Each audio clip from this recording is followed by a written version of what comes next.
Hey everybody, it's Heather. I am back in my car, back to work. Unfortunately, I wish I didn't have to work, and I married someone rich, but that didn't happen. I married someone named Rich. Anyway, let me just start off with the stats real quick. Obviously my name is Heather. If you find yourself on this channel and you don't know how you got here, this is my weight loss surgery journey. I had the vertical sleeve gastrectomy on August 30th of this year, 2016, with Dr. Claros at St. Luke's Hospital in Allentown, Pennsylvania. Sorry, my camera is like a little bit messed up today.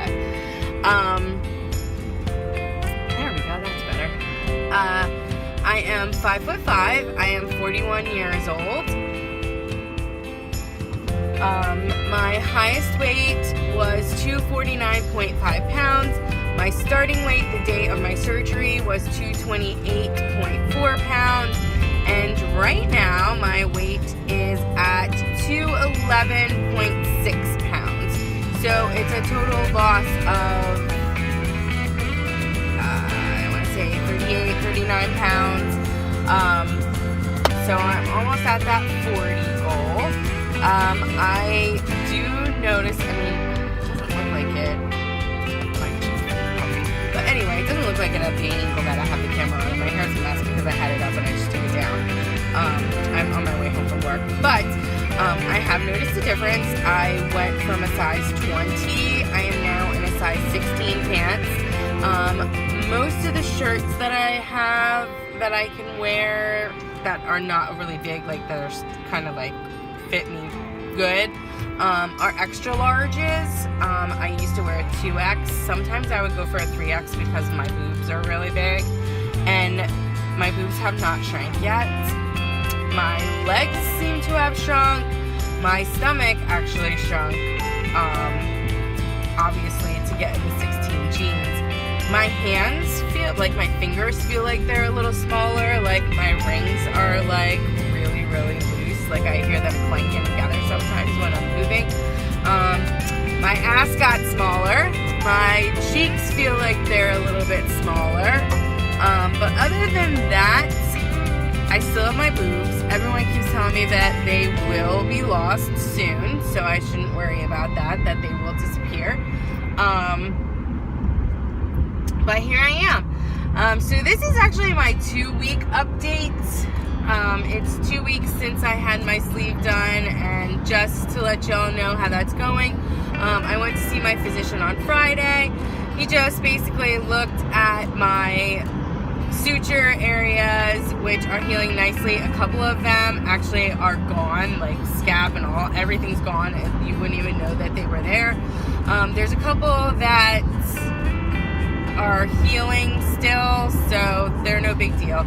I had to take Lovenox injections for 13 days after I left the hospital. I got my first one in the hospital. You have to take them for 2 weeks, so I had to give myself a shot every morning in the stomach. That was like the worst thing ever. It doesn't hurt, it's just like psyching yourself out to jab yourself. I took the last one today, thank God. My whole stomach is black and blue. Literally on my left side, my whole left side is bright purple. And from what I understand, it takes a really long time for that to go away. So I will just wait for it to disappear. I am now on soft foods. I was released on Friday for soft foods. The very first food that I ate after being released from soft foods was grilled shrimp. I was only able to eat 3. And then for dinner that night, I had pizza. We ordered out and we ordered pizza. I really wanted pizza. I don't know if pizza is a soft food. The crust wasn't very hard. It was actually like pretty soft on the bottom of the pizza. So that was fairly fine. It went down fine. It stayed down. It was fine. I didn't eat the crust because obviously that's not soft and I didn't know what what that would do to my gullet because it's like a bread. So I didn't do anything with that. I have been able to eat everything that I put in my mouth. I have not had a problem eating whatsoever. I have not eaten I have not tried anything sugary or anything fried. So I have not eaten any sweets. I have not eaten like any candy, cakes. I have not had pasta. I have not had bread. I have had wraps, so that's not bad. But I have not had any fried food. No like chicken fingers. No like fried anything. No breading anything. So I'm trying to like stay away from all of that because that's what got me in this mess to begin with. I did have a really rough day on Monday, my first day back at work. See, when I went on Friday, I was talking to the nutritionist because I had to see the nutritionist, and two of my main problems are getting all my proteins in. You're supposed to get 60 grams of protein a day, and getting all my liquids in, you're supposed to get 64 ounces a day. So the most that I have gotten in of liquid is 40 ounces. I can tell that I am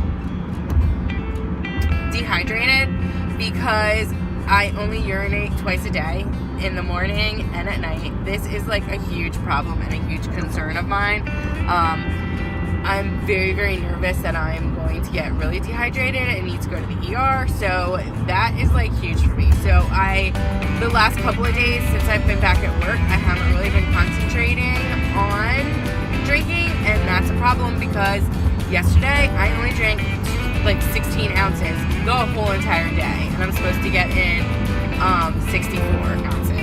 So 16 ounces, if you think about it, is just two of these, 2 water bottles. That's what I drank the whole entire day.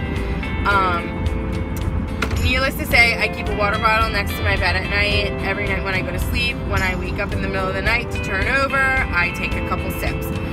That usually happens like 4 times a night, and the only reason why I wake up is because I'm so like dry that my mouth is completely dried out. Like literally, my whole entire mouth is stuck together.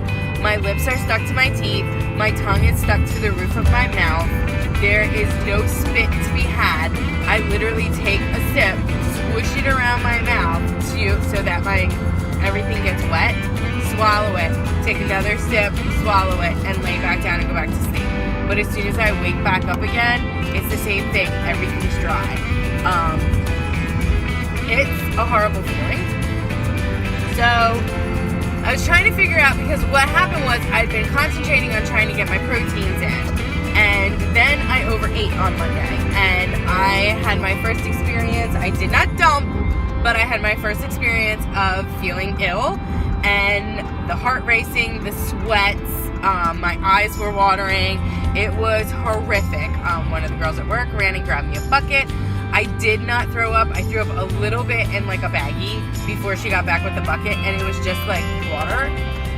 And then I felt fine. Like as soon as that came up, I felt like completely fine. But it was the horrible feeling. Like I could feel it in my throat. Like it literally felt like the food was stuck in my throat. I never want to feel that way again. So I have really been just like taking my time today. I actually tried my protein shakes again today. I wasn't able to drink them in the past. So I tried a protein shake again this morning just for my protein shake because it's the mix, and then I mix it with skim milk. And I put a little peanut butter powder in. My protein shake alone, and I had a string cheese. So those two things, I got up at 5 a.m. to go to the gym today. I'm trying to go to the gym in the morning because I feel like if I go in the morning, it like keeps me awake and it helps me out a little, and I have more energy. So I got up at 5 a.m. I ate a string cheese before I went. Obviously I took a water bottle with me, but I only got through half of it this morning. And I finished the other half while I was at work, but I did make myself a shake. That's what I had for breakfast, and just the shake and the cheese stick alone got me 46 grams of protein out of my 64. So actually, I had lettuce with a little bit of like chicken. I got chicken in a can. You know how you can get tuna in a can? Well, I got chicken in a can.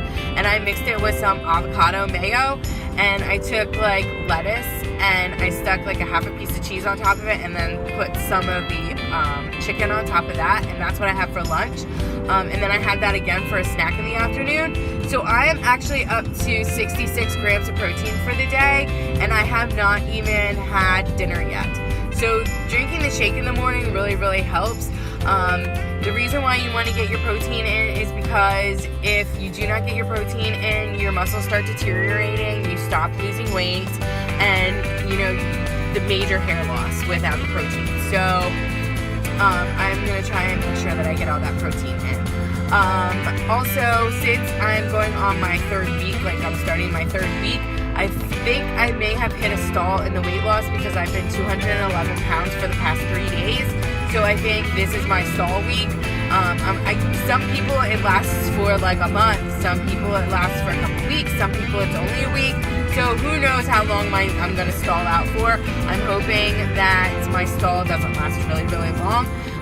So since I was able to get my protein in this morning and I have my protein for the day, I'm really just going to more concentrate on drinking. I already drank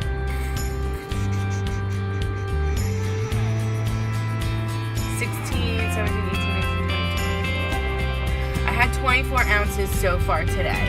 So if I can drink this, this will get me up to 32. And I should be able to finish this by bedtime. Those are the struggles. Like when anyone who's like looking into the surgery and contemplating the surgery and you're thinking about it, like these struggles, when people complain about it, they're absolutely real. Like I did not like really think about it. Like I heard what they were saying, but I really didn't focus on it. And I gotta tell you, the struggle is real. The other struggle is the weight loss and going down in sizes. I was lucky because my mother had lost a whole bunch of weight like quite a few years ago. She had gained like a lot back now, so she's not as thin as she was. But she saved all that clothing, so like she passed it all on to me. Now there weren't really any pants, but there were a lot of tops. Undergarments, like underwear. She has like an underwear fetish. I don't know what the deal is, but she had all these underwear from like, and like all different sizes. I guess she was planning on like losing even more weight, but they all had the tags on them. Bras with the tags on, Victoria's Secrets, like out the wazoo, and like gorgeous sets. So I was lucky that I was able to get those things from her, because then I didn't have to go out and buy anything. I did go to the thrift store, my local thrift store. I bought like several pairs of pants. I will need to go back there because, as you know, thrift store, like most of them don't have a place that you can try anything on. So once I got them home, only like 3 out of the 5 pairs of pants like fit me. Anywho, so you know, just if you're thinking about the surgery, save up money so that you can purchase clothing, because that does happen, and just really, really know that you are going to have a hard time with getting your protein in and drinking. The only other thing that's an issue for me as of this moment is my vitamins, and I gotta tell you, I have not been able to get those in. A couple days I did, then I forget. Like I'm gonna have to set myself an alarm, but like I'm really having a hard time of knowing when to take them, because when I eat I get so full that I do not want to take the vitamins, because then they make me nauseous.